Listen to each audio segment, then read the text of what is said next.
de 10 matérias. É brincadeira, eu confesso que eu prefiro muito mais estar aí do que estar aqui.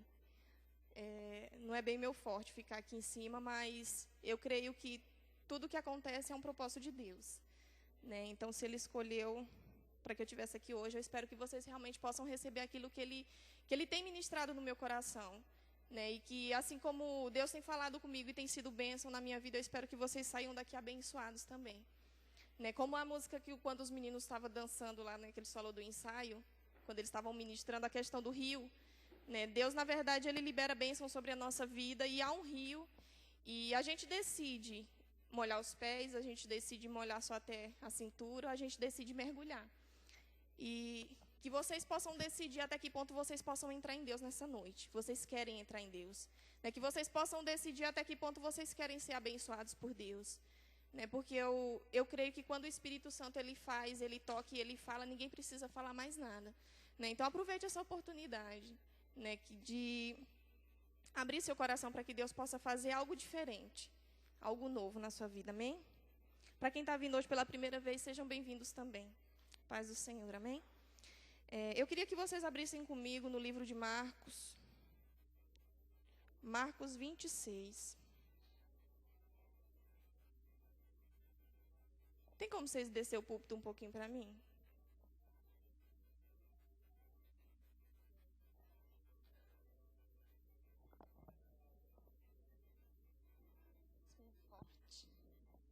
Marcos 20. É Mateus, gente, desculpa. Mateus 26, 6.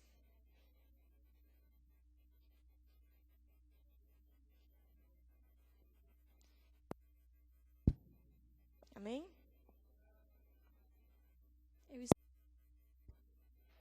Quem está explodindo, hein?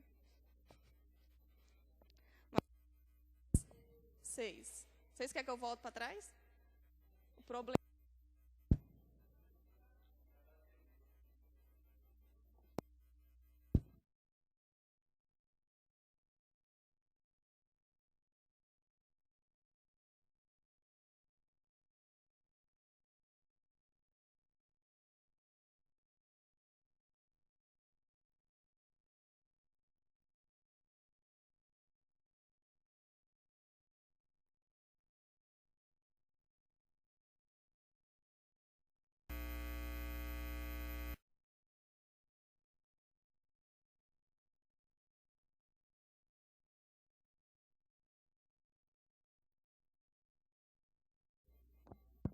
Amém?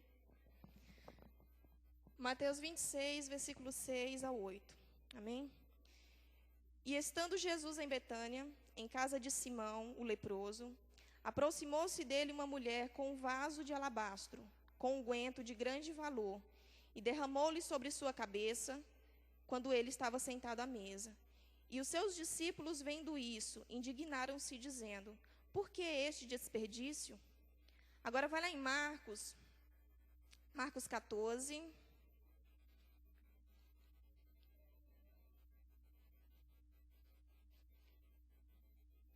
Marcos 14, 3.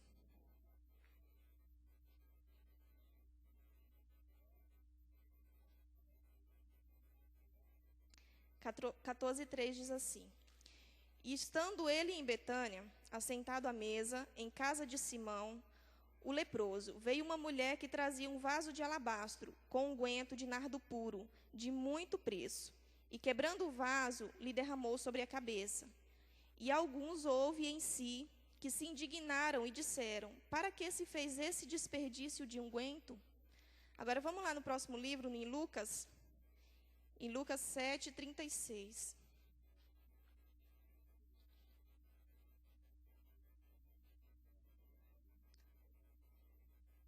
Do 36 ao 38. E rogou-lhes um dos fariseus que comessem com ele. E entrando em casa do fariseu, assentou-se à mesa. E eis que uma mulher da cidade, uma pecadora, sabendo que ele estava à mesa na casa do fariseu, levou um vaso de alabastro com unguento. E estando por detrás, aos seus pés, chorando, começou a regar-lhe os pés com lágrimas e enxugar com seus cabelos. E beijava-lhe os pés e ungia com unguento. Amém? Agora, só mais um lá em João 12. para não restar dúvida do acontecimento, em João 12, 1.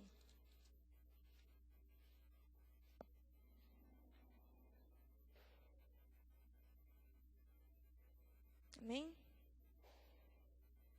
Foi, pois, Jesus 6 dias antes da Páscoa a Betânia, onde estava Lázaro, o que falecera, e a quem ressuscitara dentre os mortos. Fizera-lhe, pois, ali uma ceia, e Marta servia, e Lázaro era dos que estavam com ele na mesa.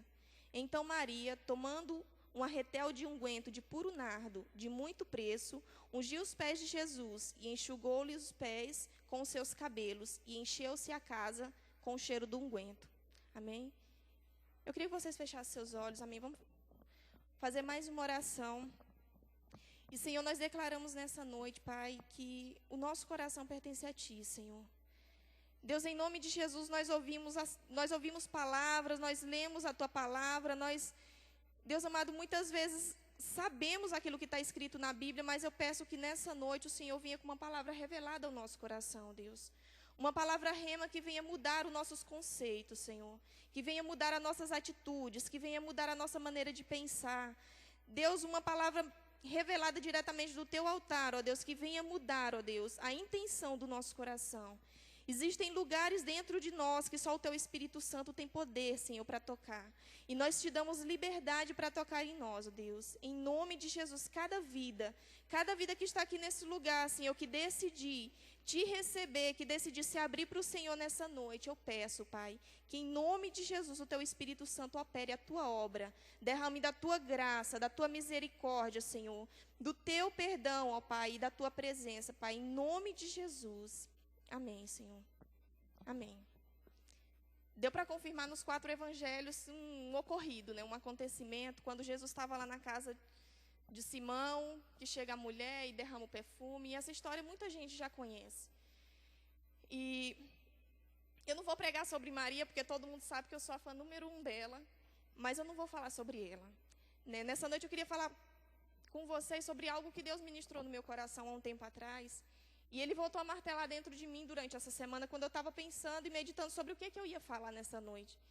Né? E eu lembro que Deus me levou a prestar atenção na parte que fala sobre o vaso de alabastro. Na verdade, a atitude dela muitas vezes nos constrange, de renúncia, de entrega, né, de rendição diante da presença de Deus, de não se preocupar com o que as pessoas iam pensar, de não reter aquilo que ela tinha de maior valor. Mas, na verdade, o vaso de alabastro é algo que atraiu minha atenção, eu posso dizer assim. Né, porque eu queria entender o que é um vaso de alabastro.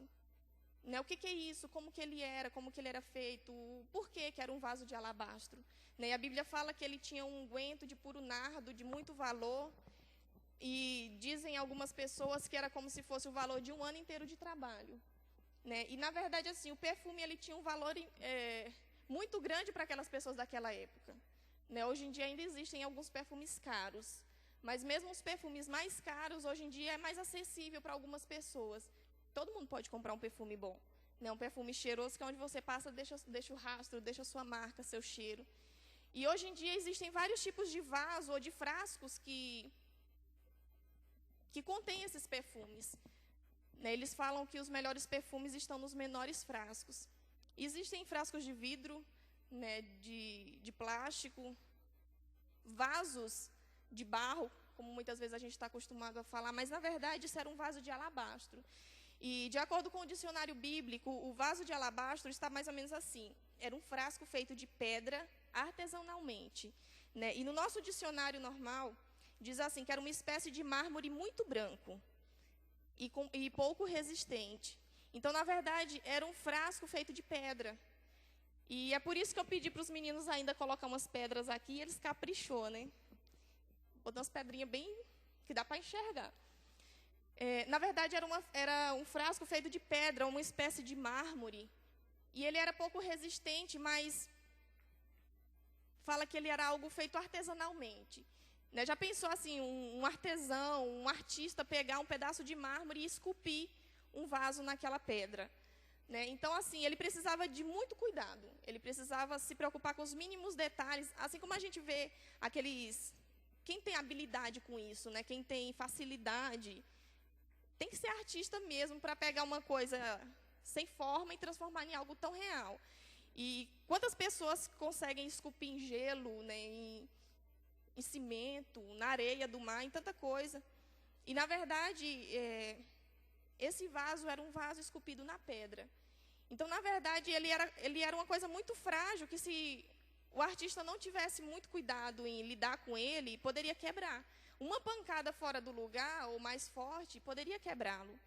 E, na verdade, ele era algo assim, como a nossa vida, né? Se a gente for se colocar no lugar desse vaso. Como a nossa vida, que muitas vezes Deus trabalha em nós, da forma dele, se preocupando com os mínimos detalhes, para que a gente se torne exatamente do jeito que ele planejou. Então, ele trabalha com as situações da nossa vida, ele trabalha de acordo com aquilo que ele planejou, ele nos empurra para o cumprimento da promessa, se nós nos dispormos a ser usados por ele nos empurra para que o chamado dele se cumpra em nós.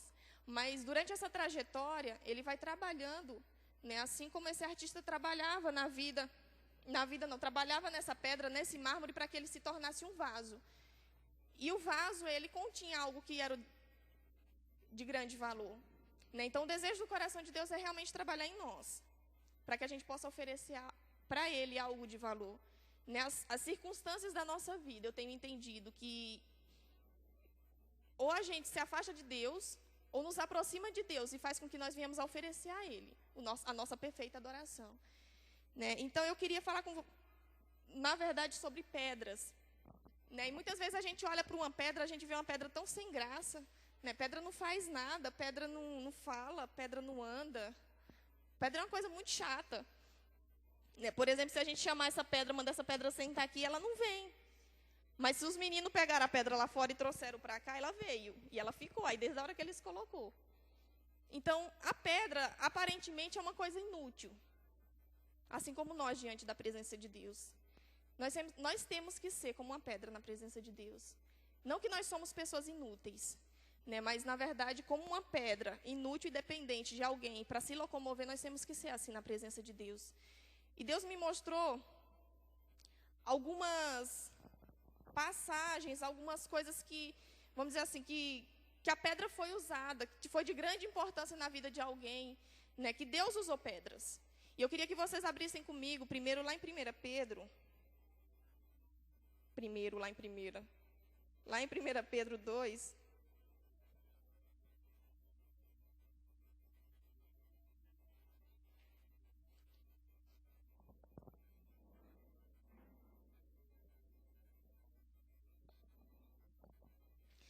Primeira Pedro 2:5 diz assim. Acharam? Amém?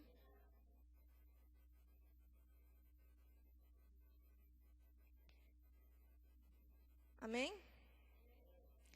Vós também, como pedras vivas, sois edificados casa espiritual e sacerdócio santo, para oferecer sacrifícios espirituais agradáveis a Deus por Jesus Cristo. Amém? Então, nessa passagem, ele nos chama do quê? De pedras vivas. Então, muitas vezes, a Bíblia fala que nós somos luz, fala que nós somos sal, mas nós somos pedra. Né? Então, até o Palarone, eu não sei quem estava aqui na última macrocélula, que ele falou um pouco sobre ser luz. Né? Que quando há trevas na vida de uma pessoa, a gente tem que se apresentar como luz, tem que fazer a diferença na vida dela. E, na verdade, no meio desse mundo tão bagunçado, nesse mundo onde as pessoas buscam satisfazer o seu coração, satisfazer a sua vida em coisas sem sabor e sem graça, nós entramos como um sal, para fazer a diferença na vida dela, para fazer diferença em algumas situações. Só que também a Bíblia nos convida a ser como uma pedra. E aqui fala exatamente isso, nós somos pedras vivas do Senhor. E há algumas funções da pedra que eu quero ler com vocês, lá em Gênesis 28. Eu vou fazer vocês abrir um pouquinho de Bíblia hoje, mas é tudo pertinho. Gênesis 28, 10.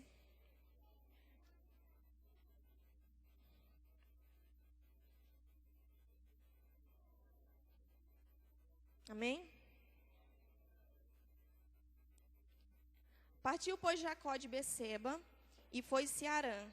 e chegou a um lugar onde passou a noite, porque já o sol era posto. E tomou uma das pedras daquele lugar e a pôs por sua cabeceira e deitou-se naquele lugar. Amém? Fala para a pessoa que está do seu lado assim, ó, a pedra traz descanso e refrigério. Amém? Nós temos oferecido descanso para as pessoas, como pedra. Nós temos oferecido refrigério na vida das pessoas, como pedra. Nesse caso, a Bíblia fala assim que Jacó, ele pegou uma pedra, ele já estava cansado, ele tinha andado o dia inteiro, e ele pegou aquela pedra, deitou sobre ela e fez dela um travesseiro. E a Bíblia diz que ele descansa a noite inteira, tem sonho, tem visão, e Deus fala com ele naquela noite, mas ele descansando em cima da pedra. E quantas vezes, eu não sei contar vocês, mas pelo menos eu lembro quando eu era criança, que eu brincava no meio daquele monte de mato, aquele monte de coisa, a gente via uma pedra, chegava lá e sentava e parecia que as pernas pareciam até formigando, né? Você não vê a hora de encontrar uma pedrinha para sentar e descansar. A pedra, ela traz descanso. Sabe, a nossa função como pedra é gerar descanso nas pessoas. Quando elas olham para nós, elas conseguem encontrar isso. Sabe, quantas vezes as pessoas do mundo, elas buscam nas coisas do mundo o refrigério para as suas almas.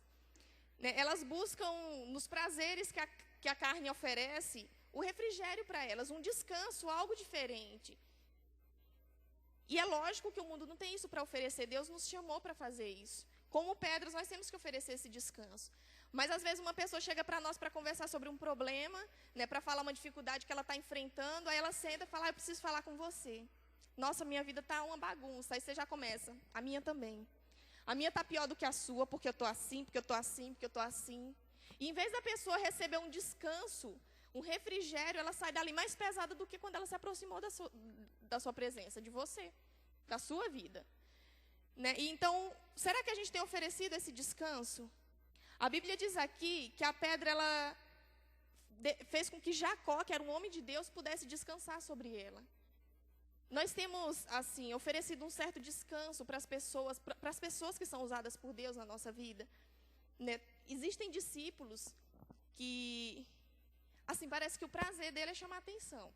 Né? Eu não sei se alguém se encaixa nisso aqui, mas eu falo assim, o prazer dele é atrair os olhos das pessoas que o cercam e principalmente, vamos dizer assim, eu vou atrair a atenção do pastor.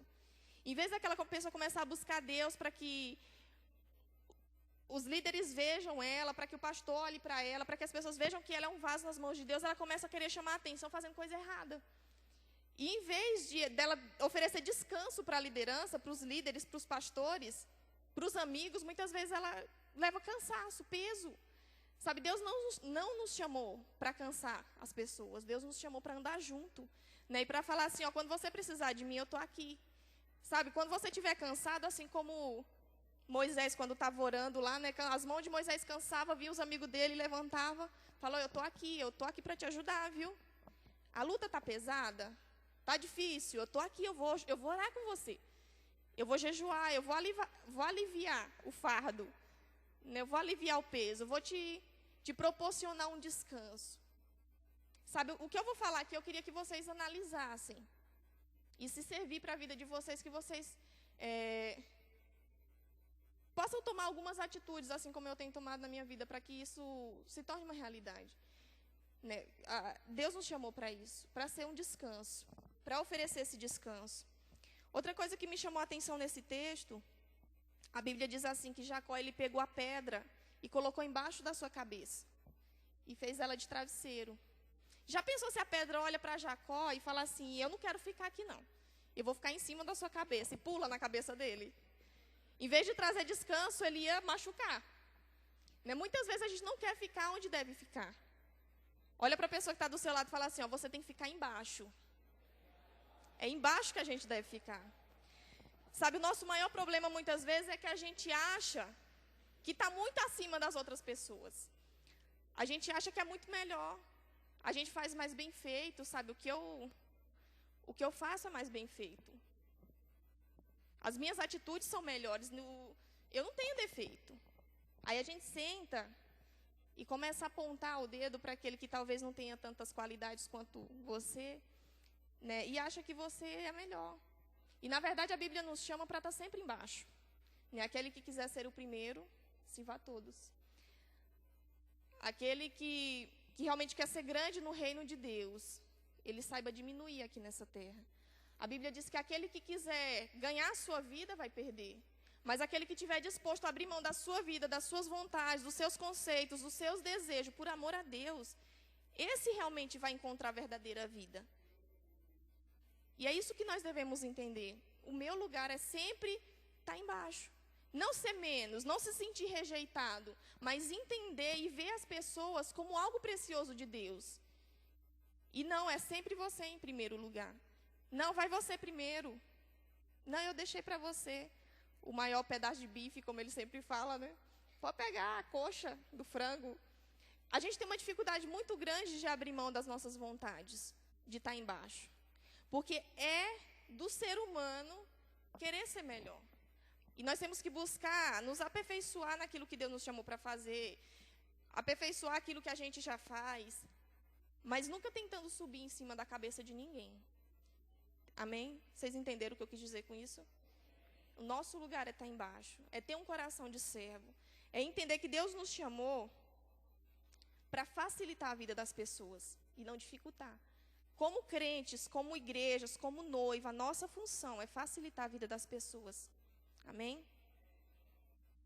Amém. Eu estava conversando com o James esses dias, a gente foi lá na casa da mãe dele. Esses tempos atrás eles fizeram uma reforma lá na casa e ela colocou pedra na frente da casa inteira. É mais ou menos umas pedras igual essas que tem aqui na igreja. E ela pôs lá fora e quando foi, acho que o mês passado, eles colocaram na parte de baixo da casa e colocaram na sala. Só que eles pintaram a casa esses dias. Aí eu lembro que eu ainda falei para ele, eu falei, mas para que tua mãe está colocando pedra na sala? Na parede da sala. Não pintou a casa esses dias? Ele falou assim, não, mas aí por causa da chuva, da umidade, começou a dar infiltramento lá na parede, estourou toda a tinta, e eles colocaram as pedras para proteger a parede. Amém? A pedra, ela protege também. E foi onde eu parei para pensar, realmente, a pedra protege. E fica bonito também, fica diferente, mas ela colocou lá não para ficar bonita, ela colocou lá para proteger. Então, uma das funções da pedra é proteger. E como pedra, será que nós estamos protegendo as pessoas que nós amamos? Né? Como pedra, será que como pedras nós temos protegido as pessoas de dentro da nossa casa? Os filhos, os pais, o marido, a esposa, os amigos, os discípulos, os líderes. Né? Será que nós temos protegido as pessoas que nós deveríamos proteger? Talvez dentro da sua casa você seja a única pessoa convertida. Ou talvez dentro da sua casa você seja a única pessoa que vem mais ou menos firme na igreja, porque talvez eles tenham um certo conhecimento da palavra, mas não levam as coisas muito a sério.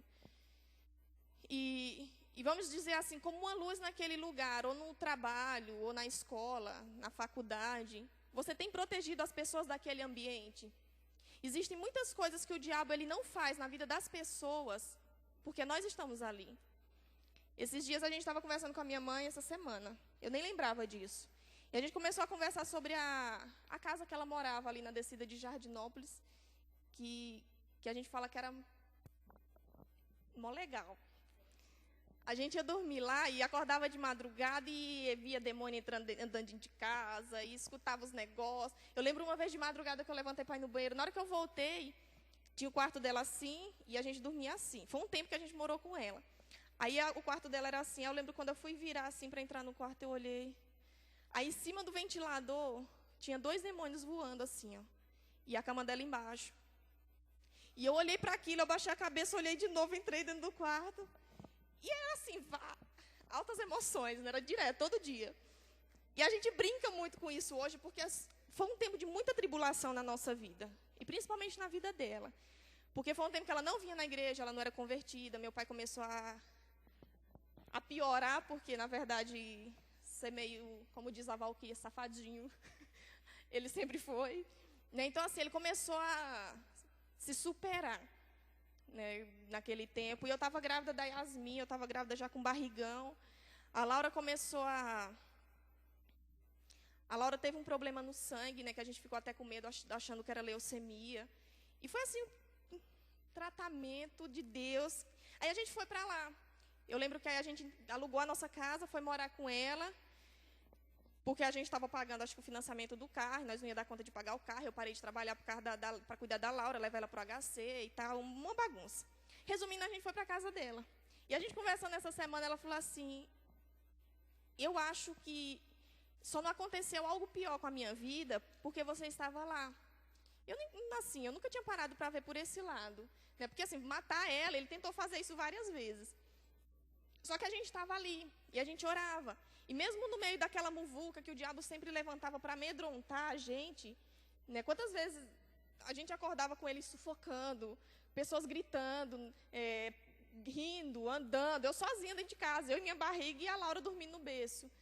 E era uma coisa assim, assustadora. A gente começava a orar na sala, as portas começavam a abrir dentro do quarto, a janela começava a bater no outro lado, e a gente arrepiava inteiro, mas orava. Não, Deus está aqui. O perfeito amor lança fora todo medo. E o diabo assim, ele se levantou muito furioso. Só que o que eu queria dizer com isso é como ela falou essa semana. Eu acho que só não aconteceu algo pior com a minha vida porque você estava lá. Então, eu quero que vocês entendam uma coisa, independente do que vocês enfrentam, dentro da sua casa, no seu trabalho, na sua escola, você está ali. Sabe, você serve como uma proteção para as pessoas que ainda não conhecem a Deus. Você serve como uma proteção para estar orando, para estar jejuando por essas pessoas. As nossas atitudes, o nosso testemunho, tem que fazer com que essas pessoas vejam Deus em nós. Né? Então, muitas vezes a gente não protege. Ah, mas já conhece ó, a vida dessa pessoa, que bagunça que tal, estou cansado, não vou proteger mais ninguém, não. Eu não vou orar mais por ninguém, eu não vou pagar o preço pela vida de ninguém. Porque essa pessoa já até conhece, não cria vergonha na cara. Deus usa da misericórdia dele. E talvez nada aconteça na vida dessa pessoa porque você ainda está ali. E se você desistir de proteger essa pessoa, o que vai ser da vida dela? Né? Se uma pessoa tivesse desistido de proteger você em oração, em jejum, em pegar no seu pé, em te trazer para a igreja e ministrar a palavra na sua vida, o que seria de você agora? Né? Talvez muitos estejam aqui sentados por um simples ato religioso, de sábado tem rede. Mas a gente tem que aprender que a religião, é como a pastora Janete estava falando na teologia esses dias, a religião é uma maneira que o homem encontrou de se aproximar de Deus. Mas a salvação é a forma que Deus nos ofereceu para nos aproximar dele. E a religião só nos afasta de Deus. A religião, tanto é que existem tantas religiões no mundo, mas as pessoas elas não andam com Deus, elas não têm intimidade com Deus. Não é religião que nos leva para perto de Deus. E algo assim que Deus abomina, e algo que a gente tem que abominar, são atos religiosos. Você se dizer crente cristão e vir na rede todo sábado não faz de você uma pessoa que protege as outras. Não faz de você alguém diferente, que marca a vida das pessoas. Né? Quantas pessoas cruzam por nós todos os dias? Quem trabalha em Ribeirão, quantas pessoas você vê dentro do ônibus? Quantas pessoas você passa por aquele centrão lá, aquele calçadão, tanto de gente que cruza o seu caminho todos os dias? Quem estuda dentro do JASP, do Saci, do Naira ali, quantas pessoas? Sabe, mas eu vejo todo dia, mas em algum momento você marcou a vida dessa pessoa de uma forma diferente. Sabe, a gente não tem que fazer toda hora, mas a gente tem que fazer algo que marque a vida dessas pessoas. E fazer algo para marcar a vida delas. Elas precisam de uma proteção, e às vezes elas procuram proteção num monte de coisa. Eu lembro quando eu era criança, a minha avó era mãe de santo e a proteção era os guia. E várias vezes eu via ela invocando os guias vinham, fazia todo aquele rebuliço e ia embora. E que proteção ela tinha depois? Né? Que proteção? Existem alguns, eles falam que aqueles guias que eles põem no pescoço, que se arrebentar você fica desprotegido e o guia ainda vem bravo. Né? Para cobrar aquilo que você arrebentou, não pode ser assim, você tem que ficar protegido, deixar aquilo sempre no teu pescoço e ninguém pode relar naquilo. E que proteção que a pessoa tem depois? Sabe, nós somos protegidos em todo o tempo. A palavra de Deus diz que os anjos do Senhor acampam-se ao nosso redor. Nós temos o Espírito Santo que nunca nos abandona.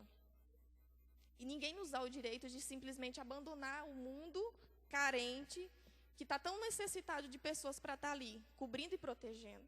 Quando se levantarem as tempestades, os vendavais da vida, a parede, às vezes, se ela não for bem construída, vocês têm uma noção, gente, eles vão quebrar meu quarto inteirinho essa semana para fazer o reboque de novo, porque tá tudo estourado também.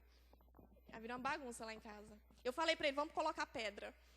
Só que aí ia ter que pôr pedra nas 3 paredes, eu ia ficar me sentindo dormindo numa caverna. Eu falei, então põe só arruma esse negócio, vai pôr pedra aqui, mas não. E quando vem as chuvas, a umidade, né, geralmente pode infiltrar e pode rachar e pode abalar as estruturas de algumas casas, de algumas pessoas. Né? E você, como pedra, você tem que proteger essas pessoas, amém? Amém? Amém. Eu quero que vocês abrem comigo lá em Êxodo. Êxodo 17.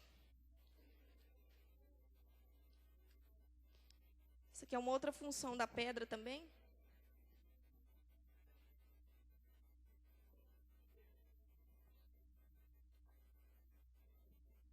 Êxodo 17, 5.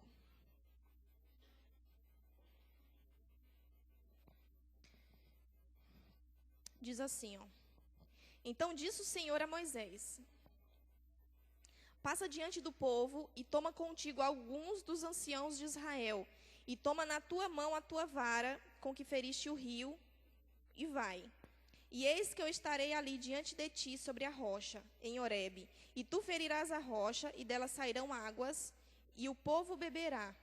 E Moisés assim o fez diante dos olhos dos anciãos de Israel. Amém? Gente, eu nunca vi, do tempo que eu me converti para cá, eu nunca vi um povo tão sedento de Deus como eu tenho visto durante esses últimos dias. É lógico que eu não vivi nas outras gerações, mas eu falo assim, esses dias parece que o diabo ele tem sufocado tanto as pessoas do mundo, ele tem oprimido tanto as pessoas que elas não têm mais a quem recorrer. E elas estão tão sedentas de Deus que elas pulam na rede. Né? Você não precisa fazer muito esforço para lançar a rede, elas pulam na rede. É problema daqui, é problema dali, é problema dentro de casa, é filho, é marido, é esposa, é trabalho, é problema emocional, que eu acho que é o que mais tem perturbado as pessoas ultimamente. E eu nunca vi uma geração tão sedenta como essa que a gente tem vivido. E algo interessante é que, na verdade, a pedra ela não dá água. Se a gente jogar uma torneira aqui, não vai sair água da pedra. Assim como a rocha não dava água. Só que Deus ele é tão maravilhoso que mesmo perto de Deus, uma pedra se torna um manancial, se torna uma fonte. E quando Deus ele falou para Moisés, vai lá na rocha, pega teu cajado, fere a rocha, que de lá você vai saciar a sede desse povo. E através de uma pedra, de uma rocha, Moisés conseguiu saciar a sede daquele povo. Nós como pedras, se Deus olhar para nós e falar assim, eu preciso de você para saciar a sede desse povo, será que nós temos nos colocado na total dependência dele e fala assim, me leva? Eu como pedra nem consigo ir. Eu como pedra não consigo falar, muito menos oferecer água para alguém. Mas já que o Senhor me chamou, eu estou aqui. Esse é o nosso desafio, muitas vezes, como pedra. Porque se fosse olhar pelos olhos naturais, Moisés podia falar assim, ai Deus, manda chuva. Deus podia ter saciado a sede deles através de chuva. Né? Deus poderia simplesmente ter mostrado para Moisés um rio, ter construído um rio lá no meio do deserto. Qualquer coisa, até um chuveiro, que é a lógica do chuveiro da água. Mas Deus decidiu usar a rocha, que não tem nada a ver com a água. Então, muitas vezes a gente chega para Deus e usa como desculpa, fala, Senhor, mas fulano canta tão bem, aquele outro toca tão bem, nossa, não sei quem prega tanto. Eu não tem lógica eu fazer aquilo que o Senhor tem me chamado para fazer. Não existe lógica olhando para os meus defeitos, olhando para mim, eu sou pedra, eu nunca vou conseguir saciar a sede de ninguém. Só que assim como Deus não escolheu a chuva, não escolheu o chuveiro, uma torneira ou qualquer outra coisa para saciar a sede das pessoas, Ele escolheu a pedra, Ele nos escolheu para fazer isso. Ele poderia ter enviado qualquer outro meio, talvez até enviado os próprios anjos para pregar o Evangelho. Porque os anjos habitam com Ele, conhecem a santidade dEle, o poder dEle, realmente sabem quem Ele é. Mas Ele decidiu nos escolher. E aí, pedras? Será que a gente vai virar para Ele e falar assim, ai Deus, eu não consigo liberar nenhuma gotinha? Se aproxima dEle, faz um desafio. Sabe, chega perto dEle e fala assim, Deus, eu estou aqui. Se o Senhor é Deus na minha vida, então faz fluir do meu interior rios de águas vivas para saciar a vida desse povo. Né? Esse povo, ele precisa de uma palavra, de uma atitude, né, de algo que mude a vida deles. E nós, como pedras, nunca conseguiremos fazer isso. Mas ouse chegar perto da fonte. Sabe, ouse deixar Deus simplesmente te tocar e falar assim, é você e pronto. Sabe, tem gente que está com sede, será que você não percebe? Tem hora que Deus chega em mim e fala assim, filha, acorda. Você está vendo não sei quem? Você está vendo o que a pessoa está passando? Você está vendo a situação que ela se encontra? Eles ligam. Tem hora que eu oro, eu falo, Deus, a semana tinha que ter 10 dias. É muito pouco. Sabe, a gente trabalha o dia inteiro, chega em casa rapidão, já tem as coisas da igreja. E se você não vigiar, você se ocupa tanto com o teu trabalho, com a tua escola, ou até mesmo com os ministérios da igreja, que você não tem tempo para saciar quem está com sede lá fora. E, na verdade, os daqui de dentro precisam de assistência, precisam de você. A gente precisa estar em comunhão. Mas eles sabem aonde é a fonte. E quem não sabe? E quem não consegue beber sozinho? Só que a gente, muitas vezes, pela nossa própria irresponsabilidade, não se aproxima da fonte, nós temos sede. Aí a gente fica querendo sugar Deus e esquece que Deus quer nos usar para oferecer para outra pessoa aquilo que Ele já nos deu. Então, pense um pouquinho sobre isso. Né? Eu tenho saciado a sede das outras pessoas. Que desculpa eu tenho usado para não ser um vaso nas mãos dele? Para não deixar ele simplesmente fluir através da minha vida. Eu não consigo, eu não faço isso bem. Se fosse questão de não fazer bem, eu não estava aqui em cima agora. Pode ter certeza disso. A gente tem que não olhar para nós como pedra. Olha para ele. Como aquele que é poderoso para fazer todas as coisas. Amém? Eu pedi pro Danilo, eu falei, Danilo, eu queria que você colocasse 2 fileirinhas. Não, 2 fileirinhas, eu nem falei assim. Eu falei assim, eu queria que você colocasse uns negocinhos de pedra assim. Tipo uma trilha. Menino inteligente. Ele fez. Geralmente, quando a gente vê uma coisa desse jeito, a gente já imagina assim, é um caminho.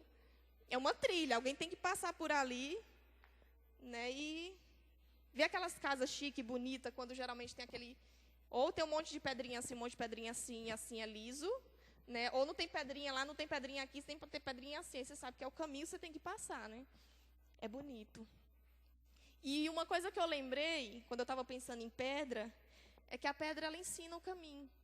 Sabe, as pedras, elas mostram o caminho que a gente deve seguir. E qual é o caminho que a gente tem ensinado para essas pessoas?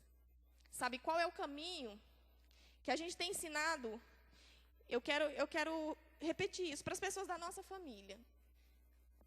Eu não vou ensinar o caminho certo não, porque se eu ensinar, eles vão. E eu não quero conviver no mesmo lugar com a pessoa da minha família. Já pensou, todo mundo dentro da igreja pegando no meu pé? Minha mãe mandando eu ir para casa mais cedo? Tem gente que pensa assim. Eu não vou ensinar o caminho, não.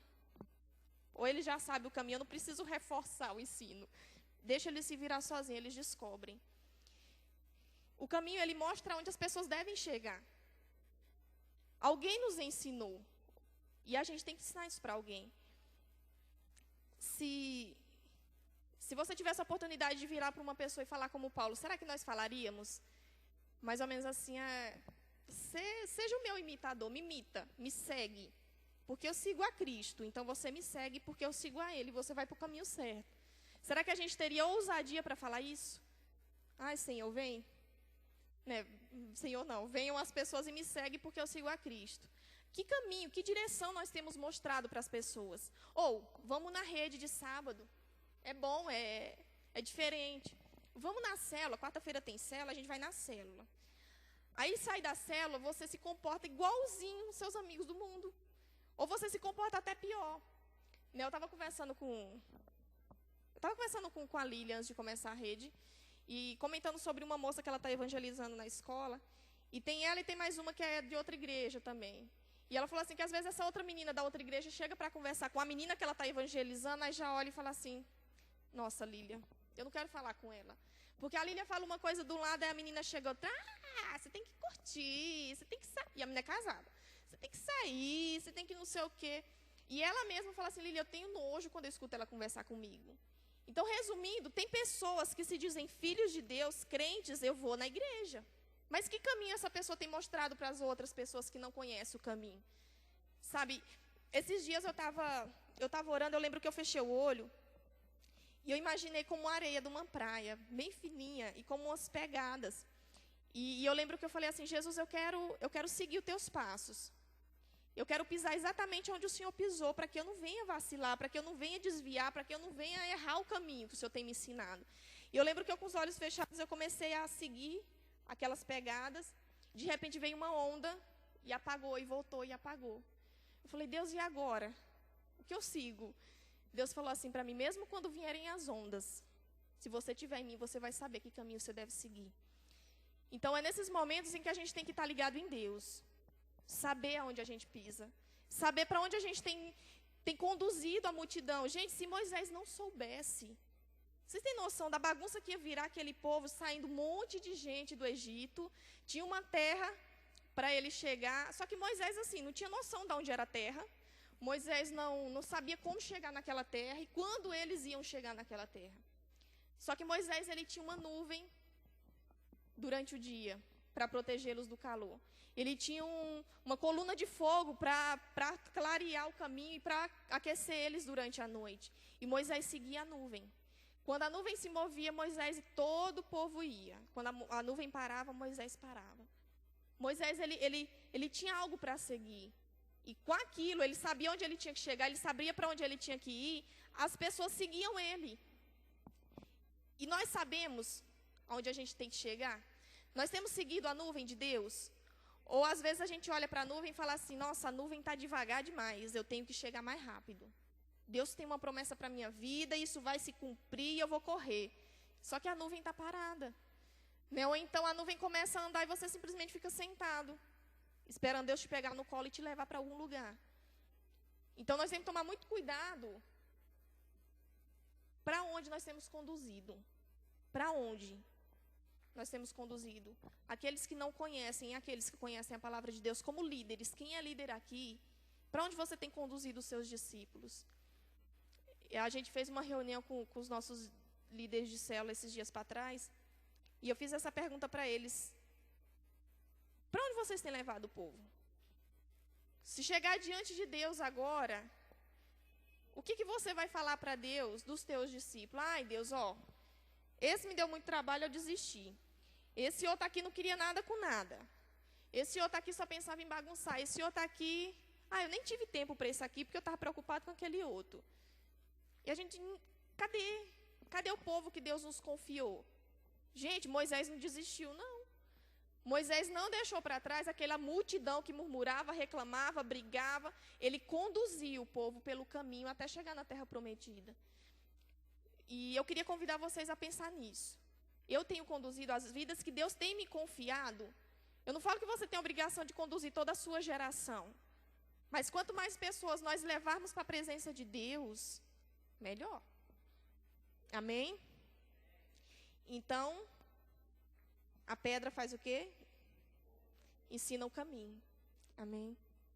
Eu queria que vocês abrissem mais uma vez lá em Gênesis.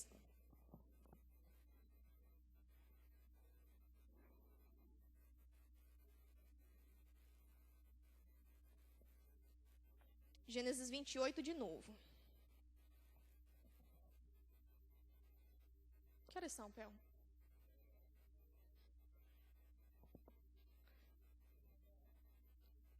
Amém. Eu vou ler bem rápido.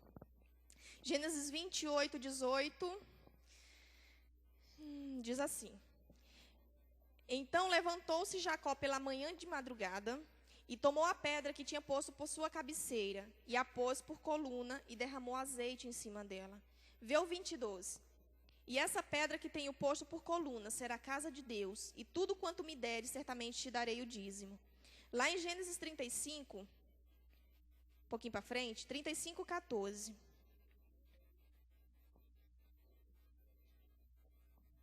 Amém? Diz assim, e Jacó pôs uma coluna no lugar onde falara com ele, uma coluna de pedra, e derramou sobre ela uma libação, e deitou sobre ela azeite. Fala assim comigo, a pedra, ela edifica altares. Amém. A pedra edifica altares. Eu vou correr um pouco. A pedra edifica altares, só que nossa função é edificar altares na vida das outras pessoas. Levantar outros altares. Mas como está o nosso altar? Eu lembro uma vez que a pastora Janete, ela pregou sobre altar, ela falou assim que o nosso altar é como um endereço, onde Deus conversa com você, onde Deus se manifesta a você. E talvez você anda meio assim, mas eu não tenho ouvido a voz de Deus ultimamente. Deus parece que está tão longe, né? Ele não me dá direção, Ele não fala mais comigo. Como está seu altar? Sabe, se você for escrever uma carta para mandar para uma pessoa, tem que ter um endereço. Você não pode simplesmente falar assim, chegar lá e escrever assim, para o João, e pôr no correio. O correio precisa saber qual que é o endereço daquele João, para levar a carta para ele. Para levar a sua mensagem para ele. E qual que é o seu endereço? Mas Deus não sabe tudo. Deus sabe quem eu sou, Deus conhece meu coração. Ele sabe o que eu preciso, Ele sabe o que eu necessito, Ele sabe o que eu busco, Ele sabe todas as coisas. Com certeza. Só que Ele só derrama fogo no altar em que existe sacrifício. E o fogo de Deus é que faz toda a diferença na nossa vida. O que nos liberta do pecado, o que transforma nossos conceitos errados, o que tira as escamas dos nossos olhos, o que faz com que a gente venha viver o melhor dessa terra, é o fogo de Deus, porque é onde o poder dele se manifesta. Só que Deus, ele não libera o fogo no altar vazio, ele libera o fogo para receber. Eu tenho o maior problema com isso, a primeira vez que eu estou fazendo. Ó. O que eu estava falando? Do fogo. Gente, quando eu estou dando célula, eu faço direto. E tem hora que eu estou falando uma coisa, eu penso em outra. Eu peguei essa doença da Fernandinha. Isso é dela. O que eu estou falando mesmo? Amém. Só que o altar, gente, ele é essencial na vida de um servo de Deus. Se vocês parar para ler a Bíblia, quando a gente lê a Bíblia, a gente vê que todos os grandes homens de Deus edificaram altares. Abraão, Jacó, aqui a gente leu 2 passagens, né? Gideão, sabe, até Saul edificou altar, tanta gente, Davi. Todos os grandes homens que a Bíblia cita, que fala que aconteceu alguma coisa através da vida deles, eles edificaram altares, porque eles entenderam a importância de um altar. E talvez o problema da nossa vida seja esse. O nosso altar caiu por terra, desmoronou. Talvez quando a gente se converte, a gente constrói um altar lindo, até com pedra de mármore, né? Até com alabastro, aquele altar branquinho, lindo, perfeito. E você ora todo dia, e você jejua todo dia, e você lê a Bíblia todo dia, você busca a Deus. Mas vai passando o tempo, você começa a olhar para o lado, você começa a olhar defeitos das pessoas, você começa a se decepcionar com algumas situações, e você vai esquecendo do teu altar. Porque talvez a nossa vida é muito corrida, a gente não tem tempo para ir lá, né? Assim como a Bíblia fala que o fogo arderá continuamente sobre o altar. Mas eu estou sem tempo de jogar lenha hoje, ou de colocar outra coisa para a chama continuar acesa. Amanhã eu jogo. E a gente vai deixando para amanhã, quando você chega lá, tá só aquelas brasinhas de fim de churrasco. E muitas vezes não tem mais nem a brasinha acesa. Apagou. E como não tem mais fogo, não tem por que existir altar. E pensa um pouquinho, gente, sério.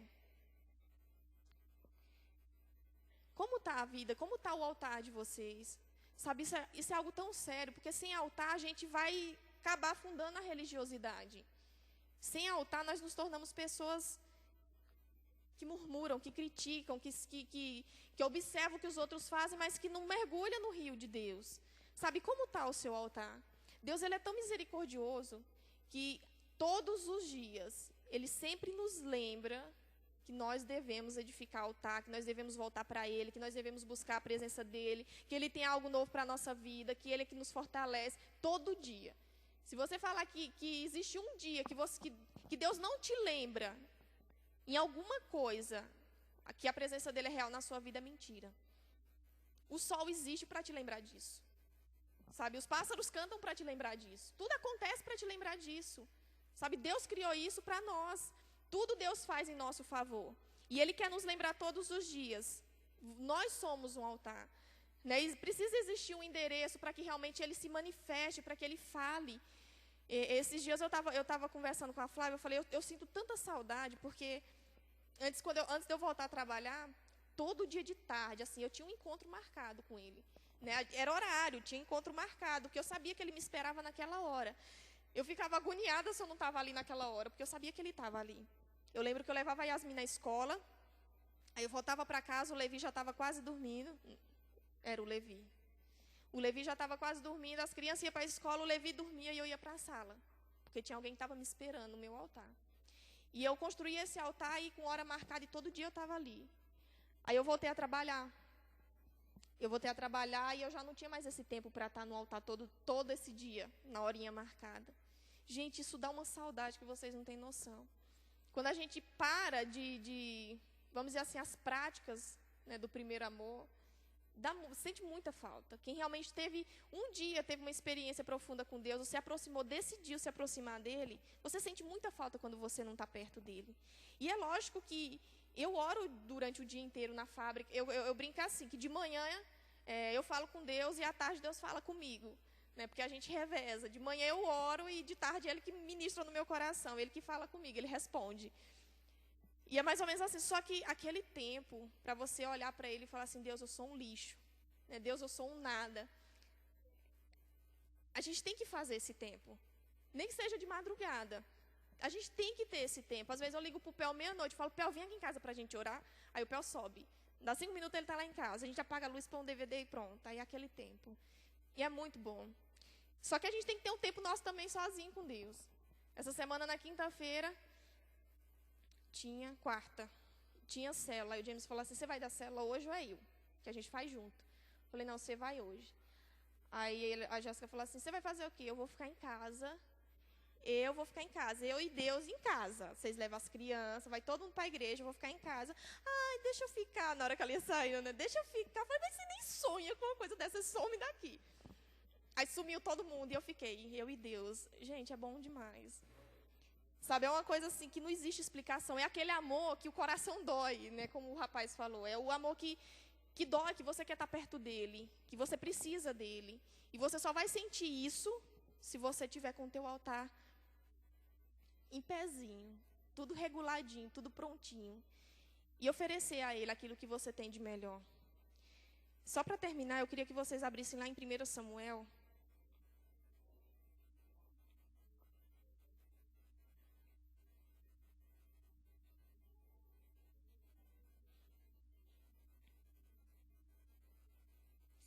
Primeira Samuel 17.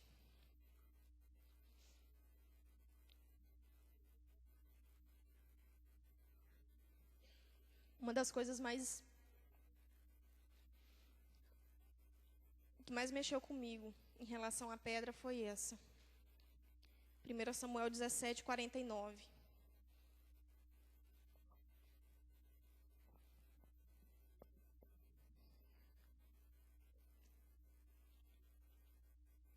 Amém.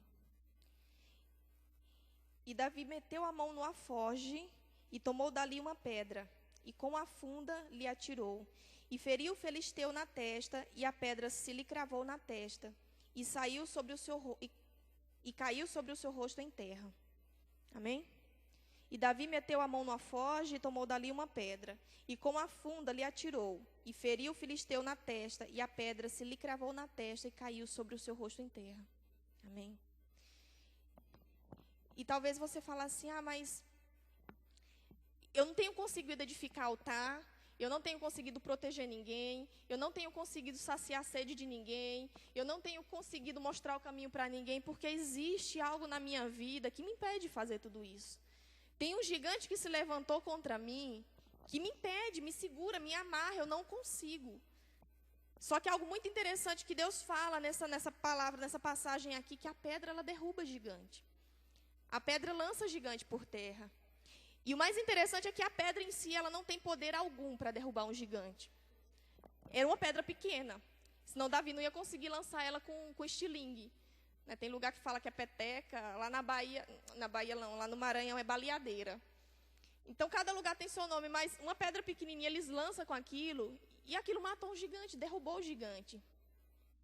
Eu lembro quando eu morava lá em Pernambuco, eu e o meu irmão mais velho, a gente pegava os estilingue, né, as petecas, e pegava um monte de pedrinha pequenininha e saía dentro do mato para caçar calango. Quem conhece calango? Mas não era para comer, não. Tem gente que fala que nordestino come calango, nós não ia comer calango. A gente pegava, matava os bichinhos, Às vezes a gente estava andando em cima dos muros, já via as cabecinhas, assim, ó. É igual as lagartixas grandes, sabe? E a gente pegava estilingue, pá, metia na cabeça deles. Você só via os neguinhos caindo. A gente pegava o rabo e jogava para as galinhas comer. Nossa, mas minha avó acabava com a nossa raça. Você está jogando essa nojeira para as galinhas comer. Depois nós vamos comer a galinha cheia dessas porcarias. Elas acabaram com a nossa vida. Só que Deus me lembrou disso. E eu lembrei, eu falei, realmente, a pedra... Gente, às vezes a gente pegava só a pedrinha e fazia assim, ó. Aí, puf, caía para lá. A pedra, ela derruba calango, mas ela não derruba gigante. Porque o que, na verdade, derrubou o gigante foi o poder de Deus, que operou através daquela pedra. E Davi, ele era tão consciente disso, que ele lançou a pedra. Já pensou, eu vou passar vergonha, pegar uma pedra tão pequena, mesmo que fosse uma pedra pontuda, né, uma pedra preparada para aquilo. Sem o poder de Deus, ela não tinha matado o gigante. Davi não estava com a bazuca, ele estava com estilingue. Mas a pedra, ela lança gigantes por terra, no poder de Deus. E eu queria só fazer você pensar um pouquinho sobre qual é o gigante que tem te impedido de receber a tua vitória. Sabe, de fluir, de cumprir teu chamado, de mudar, de ser diferente, de pagar o preço, de ganhar vidas, de fazer tudo isso, de ensinar o caminho, de proteger, de saciar a sede. Qual que é o gigante que tem se levantado, que tem te impedido de cumprir o teu papel de pedra na vida das outras pessoas? Não uma pedra de tropeço, mas uma pedra que vem abençoar as outras pessoas. Qual que é o gigante? Sabe, muitas vezes a gente tem um espírito de rejeição tão grande que fala, ai, né, aquela coisa, não é que você querer estar por cima, você já acha que está por baixo demais. Você se acha inferior demais, você já acha que é pequeno demais, é incapaz demais e que nada vai dar certo. Porque você nunca vai conseguir fazer nada. Isso é algo que é um problema muito sério que eu tinha quando eu me converti. Eu falava assim, eu nunca vou conseguir dar uma célula, eu nunca vou orar. Eu nunca vou segurar o microfone na frente de todo mundo. Existiam alguns gigantes que se levantavam na minha frente, que me mostrava quem eu era. E que me mostrava quem eu fui. E eu tinha medo de avançar em Deus. Eu tinha medo de fazer alguma coisa. E na verdade, esse espírito, esse gigante, ele perturba muita gente. Muita gente. Né? Existe também o medo. Alguns gigantes, eu vou citar o nome só de alguns gigantes que se levantam contra nós. Mas o medo é uma coisa muito séria, sabe, na vida do povo de Deus. Tem gente que tem até medo do diabo. Medo da pessoa ficar endemoniada. Eu não vou orar, não. Porque se ele ficar endemoniado, eu vou correr e a pessoa vai ficar ali, vai ficar feio pro meu lado. Eu tenho medo. Tem gente que tem medo de se entregar para Deus. Sabe, o que mais acontece, quando eu frequentava a célula, só antes de eu me converter, de eu vir para a igreja, eu tinha medo porque eu sabia que se eu viesse para a igreja, eu ia mudar de vida. Eu sabia, assim, que se eu abrisse o meu coração para ele entrar, nunca mais eu seria a mesma pessoa. Eu sabia, no meu interior, que eu precisava daquilo, mas que se eu viesse para a igreja, eu nunca mais ia conseguir sair daqui de dentro, porque eu tinha medo de deixar a vida que eu tinha. Né? A gente saía todo fim de semana, a gente, né, tinha uma vida, vamos dizer assim, aparentemente boa, tranquila, sossegada.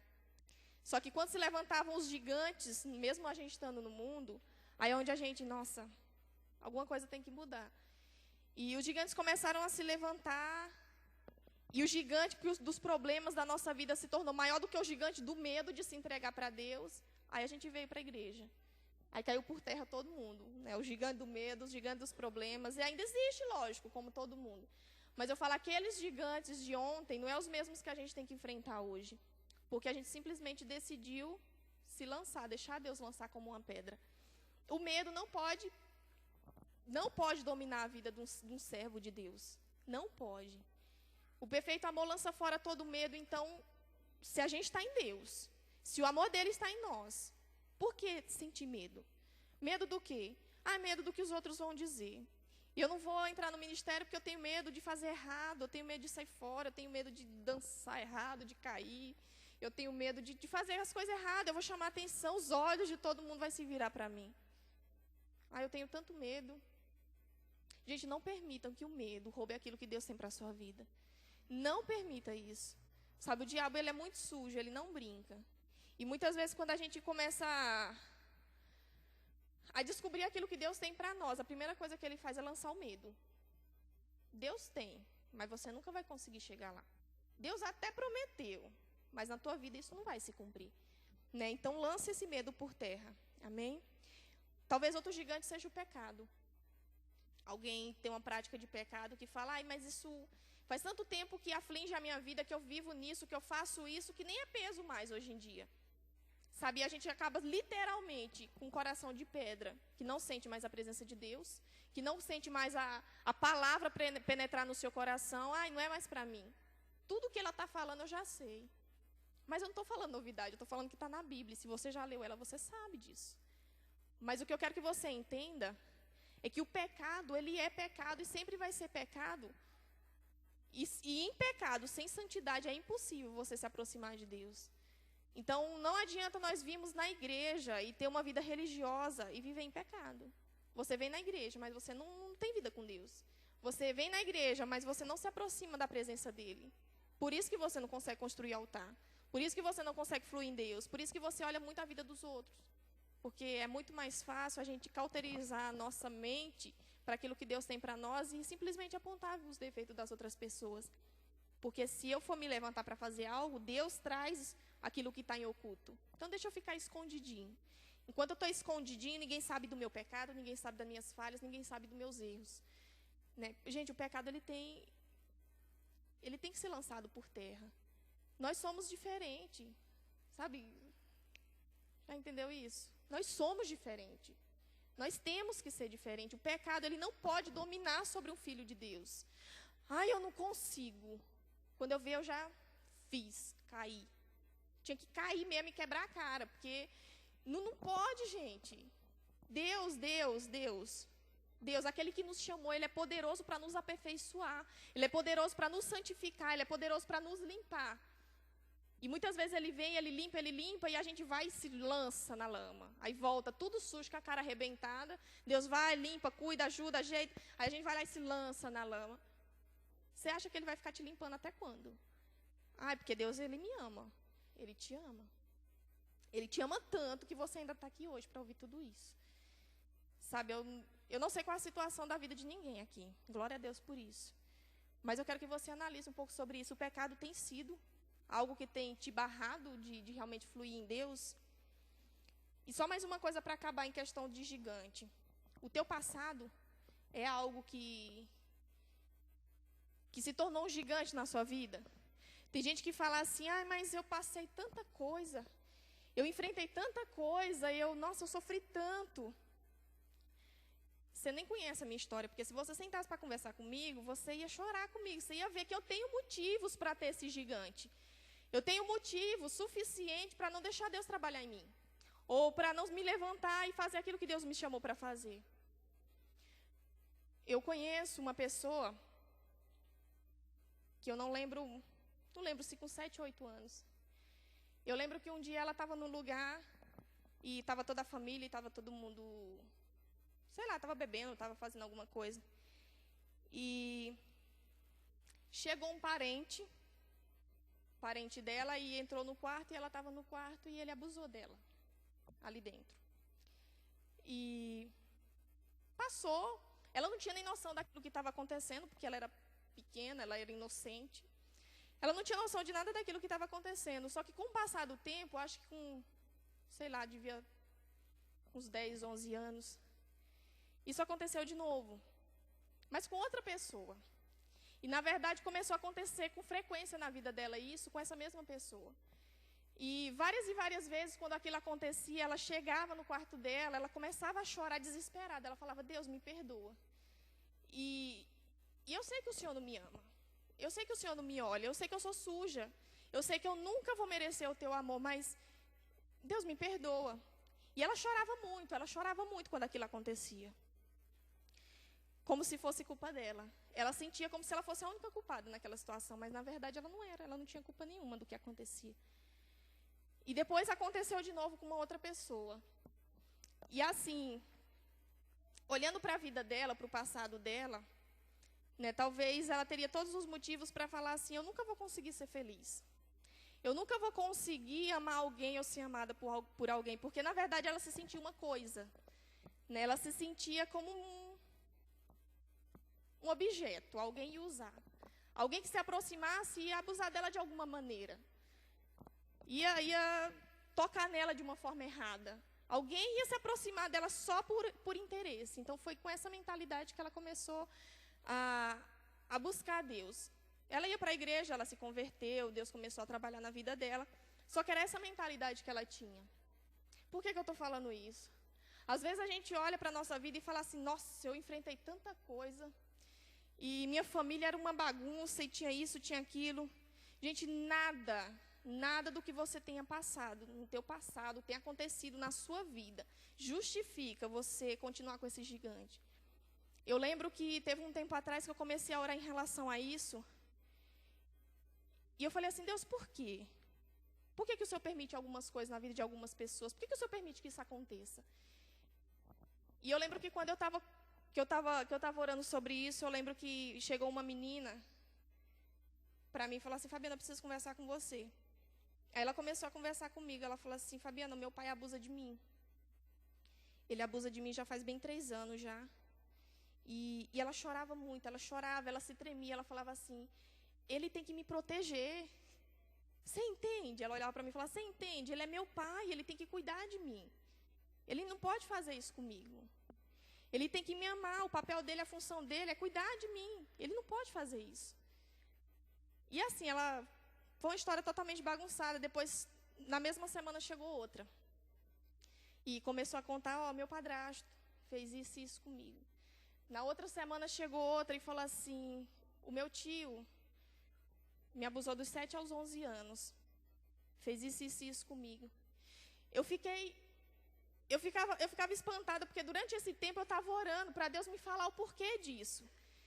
E Deus começou a me mostrar um monte de gente que me cercava, que vivia debaixo do meu nariz, que tinha passado por isso. Que tinha enfrentado algo nessa área. E eu comecei a orar com elas. E não foi uma, não foi 2, não foi 3 pessoas que me procurou para falar sobre isso. E eu não chegava para tocar no assunto, elas que chegavam para falar isso para mim. E eu lembro que elas falavam, a gente orava, e eu comecei a pregar para elas, a falar do amor de Deus, a falar que Deus realmente olhava para elas como algo precioso, e que talvez Ele não estava ali fisicamente, mas que Ele cuidava delas, que algum propósito tinha naquilo. E foi durante esse tempo que eu virei para Deus, eu falei assim, Deus, por quê? Aí Deus falou assim, você entende agora por que eu deixei que... Não que eu quis, nem que eu planejei que isso acontecesse na sua vida, mas eu permiti, porque hoje, né, você pode exalar o teu perfume na vida dessas pessoas. Foi nesse dia que eu pude entender que se eu tinha passado por isso, todas essas outras vezes, é para que eu pudesse olhar para elas e falar assim, Ele ama. Ele não estava ali, nem ele planejou isso, mas Ele te ama. Algum propósito tinha nisso. Aí foi onde eu entendi qual era o propósito disso ter acontecido comigo. E eu lembro quando eu estava montando essa palavra, eu falei, Deus, passado, sabe? Para que mexer em passado? Ninguém sabe disso. Só eu e o Senhor sabe disso. E o povo da Cura e Libertação sabe disso. Para que mexer em passado? E Deus falou para mim, isso é um gigante na vida de muita gente. Isso é um gigante que tem impedido as pessoas de se aproximarem de Deus, de se sentirem amadas por Deus. Isso foi um gigante que durante muito tempo fez eu achar que Deus só me amava se eu tivesse algo para dar para Ele. Ele só se aproximaria de mim se eu tivesse algo para oferecer para Ele. Assim como as pessoas faziam. E foi onde Ele me ensinou que Ele é tudo que eu tenho. Sabe, que realmente Ele me ama da maneira que eu sou. E é isso que eu quero falar para você nessa noite. Não há gigante que se levante contra a sua vida que seja maior do que aquilo que Deus sente por você. Não existe desculpas do nosso passado, do nosso presente, ou talvez do nosso futuro, daquilo que você queira ser, que seja maior do que aquilo que Deus tem preparado para a sua vida. E voltando lá no vaso, né, quando a mulher chega e derrama aquele perfume nos pés de Jesus, o povo olha e fala assim, que desperdício, derramando perfume ali, que desperdício. Talvez as pessoas vão olhar para você e falar assim, nossa, que desperdício. Não, você tem que aproveitar a tua vida, você tem que buscar as coisas do mundo, você tem que curtir, você vai viver dentro de uma igreja se santificando. Isso é um desperdício, não faz isso. Sabe, as coisas que acontecem na nossa vida servem para, como o artesão fez com aquele mármore, né? Ele trabalhou dos mínimos detalhes para que aquele vaso ficasse, aquele frasco ficasse perfeito, ficasse bonito, para conter aquilo que realmente tinha valor. E aquilo que tinha valor só tinha valor se realmente fosse lançado no lugar certo. Sabe, o teu passado, os teus gigantes, os teus problemas, as tuas desculpas, tudo que acontece na sua vida servem, mesmo que não sejam projetos, planos de Deus, servem para trabalhar em você e fazer de você uma pedra, fazer de você, no lugar de uma pedra, transformar você num vaso de alabastro, um vaso onde realmente você pode oferecer para Ele teu melhor perfume.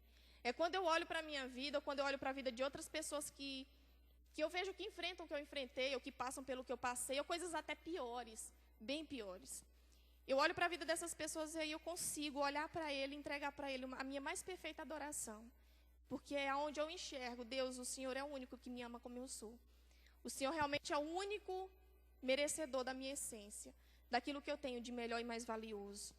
E se você quiser nessa noite, olhar para Ele e falar assim, Deus, existem coisas dentro de mim que eu não consigo tirar, nem consigo fazer como pedra, mas o Senhor tem liberdade para fazer isso. E hoje eu me coloco diante da Tua presença para falar assim, ó, o que eu tenho de maior valor eu te dou. Né? Aquilo que eu tenho de mais precioso eu te entrego. A minha vida está em Tuas mãos, Senhor. Me usa como uma pedra, inútil sozinho, mas com a Tua presença, com o Teu poder, eu posso fazer coisas inacreditáveis. Eu quero que você fique em pé. Se você tem esse desejo no seu coração, eu queria que todos se colocassem de pé.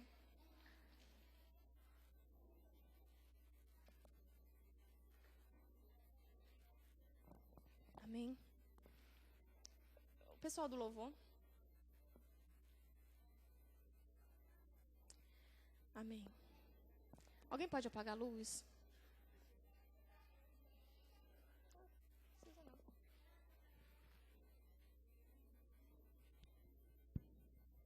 Amém. Feche seus olhos, amém. Agora você, que conhece suas atitudes, que conhece os seus dias, que conhece aquilo que você tem feito, analisa a sua vida.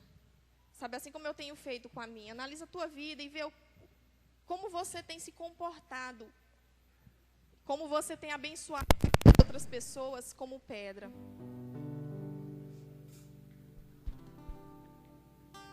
Amém. Feche os seus olhos.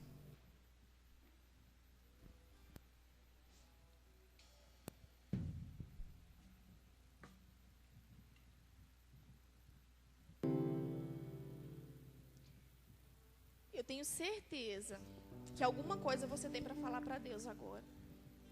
Alguma coisa. Nem que seja o Senhor, eu sei que algumas coisas dessas são reais na minha vida, mas eu não estou disposta agora a me entregar. Alguma coisa você tem para falar para Ele. Sabe, eu tenho certeza que algo tem te limitado a oferecer a Ele a sua mais perfeita adoração. Ou algo tem impedido você de realmente fluir na presença dEle. E assim como eu falei no começo, não perca a oportunidade de fazer isso.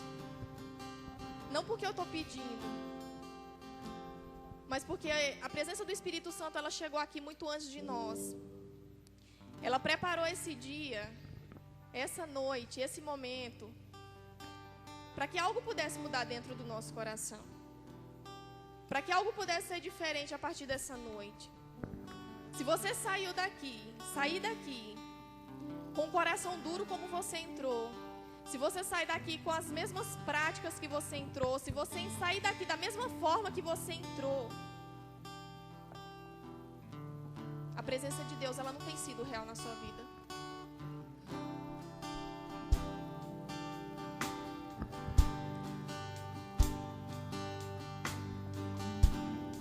Oh, Jesus. Senhor, olha para nós nessa noite, Senhor. Deus, que os teus olhos estejam voltados para nós nessa noite, Deus.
Aleluia, Senhor. Igreja, aproveita essa oportunidade. Se você necessita de fazer um concerto com Deus essa noite, aproveita essa oportunidade. Se você ainda não entregou tua vida, para Jesus de todo o teu coração, essa é a tua oportunidade. É a oportunidade de uma nova história começar na sua vida. É uma nova oportunidade de você romper seus limites, de você vencer o medo, de você vencer tudo aquilo que tem te atrapalhado de fluir em Deus. Aproveita essa oportunidade. Fala para Deus essa noite: Deus, eu preciso sentir o teu amor, Deus. Deus, eu tenho dificuldade de sentir o teu amor. Às vezes eu acho que o Senhor não me ama, por aquilo que já passei, por aquilo que estou passando, Deus. Igreja, essa é uma oportunidade de você sentir o amor de Deus. Fala com Ele, abre o teu coração com Ele. É só você e Deus. Esquece a pessoa que está do teu lado, esquece tudo agora, é só você e Ele. Não perca essa oportunidade de sentir o amor dEle derramado no seu coração. Ele já derramou, mas você precisa de amolecer o teu coração, abrir teu coração para sentir o amor dEle. Como a Fabiana falou, ninguém te ama como Ele. Ninguém te ama, ninguém tem esse amor incondicional para te dar. Aproveita essa oportunidade enquanto o louvor ministra mais uma vez essa canção.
Aleluia, Senhor.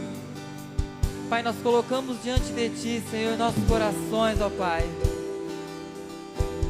Pai, sabemos que muitas vezes, ó Pai, temos falhado, Senhor Deus. Temos falhado, ó Pai, como instrumentos em Suas mãos, ó Deus. Sabemos que muitas vezes, ó Pai, não temos dado um bom testemunho, Pai, lá fora, Senhor Deus. Muitas vezes, ó Pai, temos tido vergonha de pregar a Tua palavra lá fora, Senhor Deus. Muitas vezes, ó Pai, deixamos de transmitir, ó Pai, aquilo que o Senhor tem nos dado, o Teu infinito amor, ó Pai, para as pessoas, Senhor Deus. Mas que esta noite, ó Pai, que a partir dessa noite, Pai, possamos entender, ó Pai, que temos realmente que ser pedra na vida das pessoas, ó Pai. Não pedra de tropeço, ó Pai.